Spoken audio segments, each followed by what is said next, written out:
injured, unfortunate, but nonetheless proud community has found a braver, more gallant young champion. 'Cause even when they kill me, they can never take the game from a young G who lies before us, unconquered still. Baltimore has the highest rate of teenage pregnancy, the highest rate of AIDS within the black community, the highest rate of teens killing teens, and the highest rate of teenage suicide, and the highest rate of blacks killing blacks in Baltimore, Maryland. And this is where we chose to live. East Baltimore police say they arrived on the scene just before 7:30 tonight and found 4 men shot. Baltimore police actually responded to another shooting earlier this evening at Clifton Park Terrace, where they say they found a female victim suffering from gunshot wounds. Police say they have a suspect in custody. Saturday, there were 3 homicides. I look like my mom and I game like my father. Seems like a farmer, crops of mad ganja. Niggas get shot from Bodymore to Uganda. Front of my clique and your whole team be gone. This nigga, I need a car that's top of the line. Young thug, state of mind, girls think that I'm fine. Yo, YouTube, what up? It's your homie Gabbo. I'm in the building, and this is Machiavelli Media. So, some of y'all in my comment section said you want to hear about, the time I met Tupac, or, the type of backstory to the time I met Tupac. But check this out. See, I try not to make the videos about myself, because it's a Tupac channel, it's for Tupac fans and Tupac fandom. We could talk about things that happened and, some of the great things he did and what happened to him. So I try not to make it about me, but since my last video, when I discussed that I actually met Tupac as a kid, man, a lot of you want to hear the backstory. So here we go. And it ain't a whole lot to it, man. I was a kid. Tupac is older than me. And to set the scene for you, it was a guy in my neighborhood named Speedy. Speedy was like the star athlete of my hood. I lived in East Baltimore on Washington Street, Washington and Madison to be exact. And I used to hang on Ashland Avenue a whole lot. And that's where Speedy lived, on Ashland Avenue. There was a lot of guys around there. My homeboy Bobo, my homeboy Fiddle, my best friend Robbo was living across the street from me. And around the corner, like I say, on Ashland, you had the 2 Keiths, Keith Thompson and Keith Kelly. You had my man Don Tanyan and his cousin Martinez. And, it was just, we had fun around there, right? Some teenagers hanging with some little kids. And the common denominator was we was living in the hood. We was living in the ghetto. At this time, this part of East Baltimore was called Deaky Land. And it was like Compton, no joke. It was like bunch of row houses, high crime, high poverty. You know the drill, like a lot like your hood, you know what I mean? So just picture what I'm saying to you.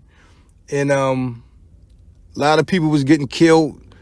We was losing friends and shit in elementary school and all through middle school and high school. Forget about it. So in my yard, they made a basketball hoop on a tree. Not my yard, but my alley, should I say. And we call it the tree. It was a wall and like some old train tracks back there, and it was a big tree. And they put a wooden backboard up in a hoop. And it was real basketball courts around there. You had elementary schools. People would walk past real basketball courts to come hoop on a tree, because it became like a social gathering, should I say. You have dope fiends out there, drug dealers, basketball players, the neighborhood hood rats. Everybody would come through the tree so we could just talk and bullshit. And, I would be out there, and I was so young. A lot of the hustlers, when they would hoop, they would put their dookie ropes and shit on me, man, and say, "Shorty, hold this, while I'm hooping." And I ain't no better, man. I be going to the corner store with that shit, going inside the house to eat a bowl of cereal. When I come back outside, they be like, "Yo, I thought you ran off with my shit." And I like, no, man, they laughing and shit, taking their jewelry and shit back from me. So it was like a neighborhood thing. We all knew each other, you know, and it was a lot of love. Matter of fact, when that tree came down, when they took the hoop down, man, it kind of fractured my neighborhood, you know. You know, we playing ball, man. You might see somebody in the corner, a junkie shooting another junkie up. You know, we dribbling over broken glass. Nigga, the soda bottles was made out of glass back then, so the beer bottles made out of glass, the liquor bottles made out of glass, everything wasn't plastic. So we dribbling in the alley, stepping over dope needles and, you know, and crack vials. It was that real. And niggas shooting dice on one side, you know. And here's the funny part. Back to Speedy. Speedy was the neighborhood athlete. I mean, he could run fast. You know what I seen him do one time in my yard? He walked a clothesline, yo. You know how people hang clothes? He walked one of them motherfuckers like a tightrope. You think I'm joking? I saw him do it. He walked it for a couple seconds, then he had to jump off, but he walked the fucking clothesline. So Speedy was special in those regards. Now, me, myself, I always wanted to be a rapper. I fell in love with hip-hop since I was about fucking 4 years old, probably younger than that. And I was trying to write my own rhymes at like 6 or 7, straight up. But where I was from, it wasn't no star rappers. You know, it wasn't no rappers from Baltimore that was making noise on a national scale. And I was too young to go buy my own mixtapes and shit like that, so... You know, all of the rappers I heard came from New York until, you know, NWA hit the scene like that, right? So, you know, New York was this mythical city in my mind that rap music was just coming out the fucking gutters and the sewer holes and out the cracks of the buildings, you know. I thought that, you know, Run DMC and LL Cool J and all of these guys was just like, mythical figures damn near. So to hear Speedy come home from school one day and was telling everybody around the tree that he was in a rap group. And we had never heard him rap before. So we laughing at him like, what you mean? He like, yo, I don't rap. I'm not the rapper. I do the beatbox. He's like, my rapper is named MC New York. And that name alone got me, you know, excited, like MC New York. Hey, can you bring him around here? You know, I'm a little kid. He like, yeah, he said, yo, next time I bring him around here, I'm gonna get him to rap for y'all. So I'm excited, like we about to see a real fucking concert. And I never forget the day he brought him around the tree. Pac had the high top like he did, not in Juice, but he had like a high top fade, like some of it was dyed, and, you know, he had a rat tail on the back. You know, he had like, I'm telling you the kind of person he was. When he would come around the tree, right? He would have like magic markers writing on his jean jacket. Or he would have like a bracelet made of rubber bands around his wrist. He would like make bracelets out of like rubber bands and shit like that. But back to the first time hearing him rap, he didn't rap. You know, he was just, I guess, trying to feel everybody out because he was new around there. You know, Speedy was bringing him around there. And he didn't know none of us. So he kind of like just stood off to the side. And, you know, and me being a little kid, I had a red boombox I used to have all the time. And yo came and sat right next to me. You know, I guess I was a friendly face, a younger kid, you know, and he just kind of blended in. But eventually, he would rap all the time around there. You know, his raps at the time was like kind of educational because they was doing talent contests and rapping at different schools. They rapped at Lake Clifton High School, and they was going to Dunbar at the time, Dunbar High. So, like I said, I didn't really know Tupac like that, but I had small conversations with him, you know what I mean? Heard him laugh, seen him talk. I would really just be like a fly on the wall where he was interacting with Speedy. But the most memorable time I had with Tupac is one time, you know, like I say, Speedy could do everything. And when you got somebody like that, they think they can do everything. If they could do a little bit of everything, they think they could do everything. So if that make any sense. So Speedy was in the yard cutting hair one day. And me, Bobo, and Fizz was walking past the yard. And Fizz happened to notice how bad of a haircut Speedy was giving Pac. And everybody was laughing and shit. And I remember just coming to the yard, yo, just looking at his face. He just looked like he just wanted to like zap out. But, you know, he kept his composure or whatever. And, you know, Speedy was trying to tell him, keep still. He gonna fix it. He gave him a fade, but he ain't blend the sides of it. We call them bold fades. Like, it wasn't no blend. It wasn't no fade. It was just, the sides was bald and he had the lower high top or what have you. So, I mean, I just remember that like it was yesterday because people was like falling out at the haircut that Speedy had gave Pac. And you know, life is strange, you know. Pac moved away and Speedy got really heavy into the streets. You know, it's rumored, you know, he started robbing drug dealers, you know. And it's so funny because like everything about Pac remind me of Speedy so much. Like Speedy had the slew foot walk and shit. Everything was just, you know, if you see Pac, that's how Speedy was. And the last time I seen him on North Avenue, and I brought Tupac up.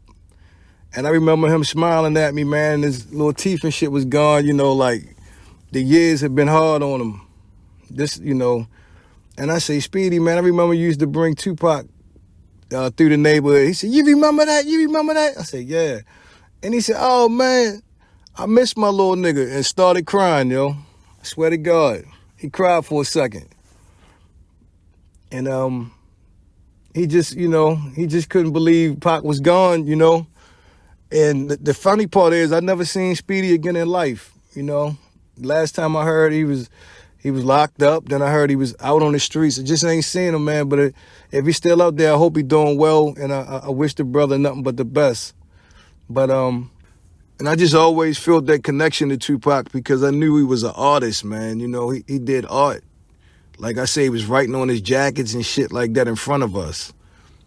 You know, he was an artist. And, you know, I was an artist as well, you know. I would see 10 dudes jump on a guy, man, and beat him half to death. And then go in my house and write comic books, you know, with a guy saving him, you know, superhero saving him, you know. Yeah, my mom was a poet, you know. I grew up around art.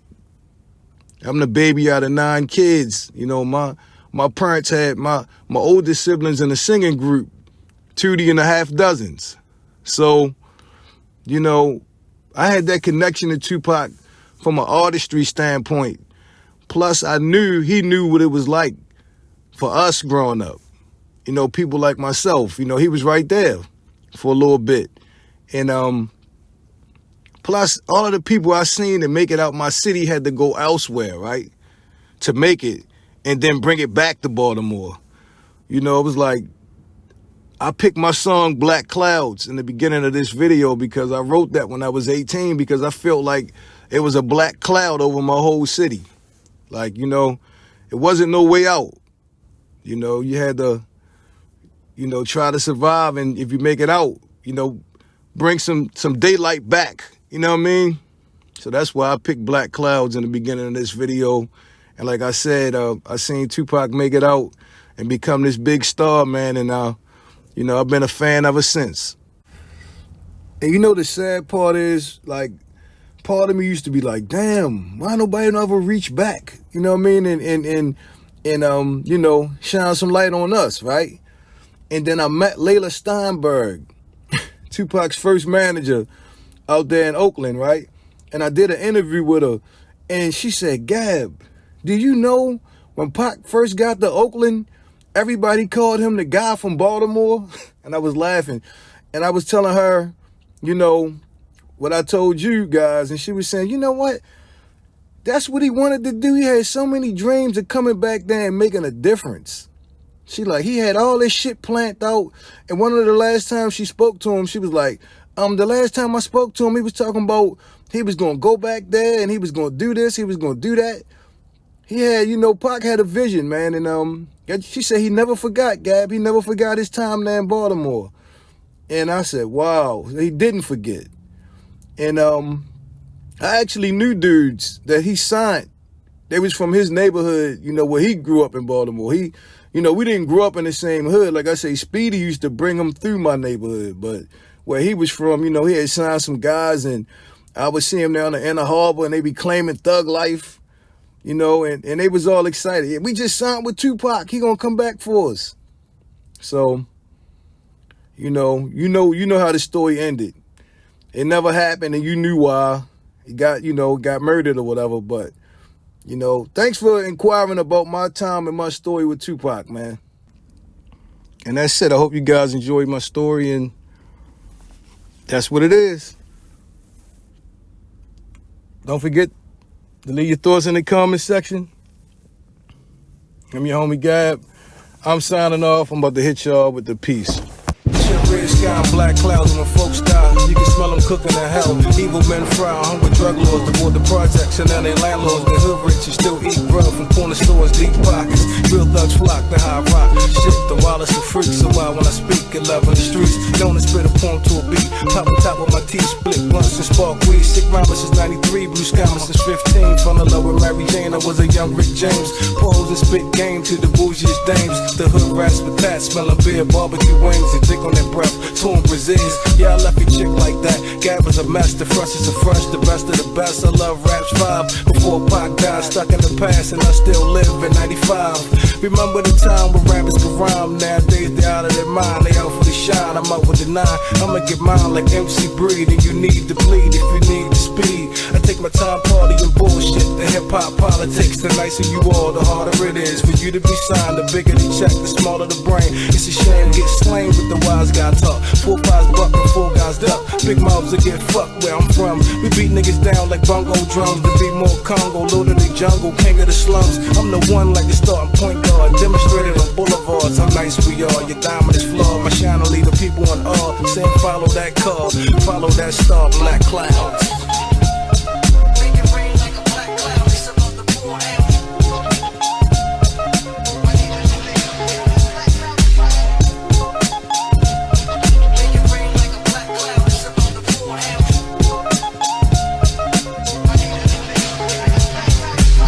Like my mom and I game like my father. Seeds like a farm with crops of mad ganja. Niggas get shot from Bodymore to Uganda.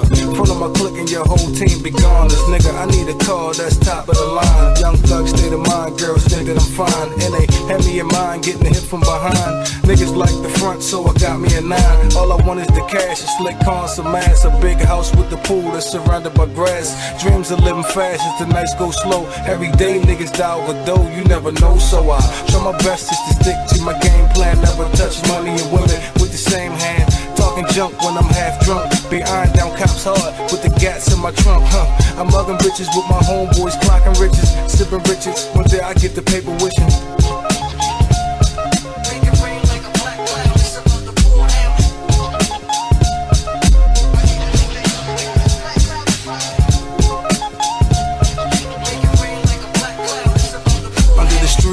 Me and my niggas shoot dice while my homeboys betting on the pit bull fights. The pole lights acting wild at night, so if they come around I'ma have to take flight. Got some brown that's some right up right by the old man's stomach. You don't gotta touch drugs to sell it, nah. Cause when I first tried hustling I did it in the county. In the city niggas do the same thing in every alley. Stashed by the trash cops, find it, it's a bounty. So I had to tell the hot boys, get the fuck around me. You like doing time, well I like writing rhymes, and I'ma be the king at the right fucking time.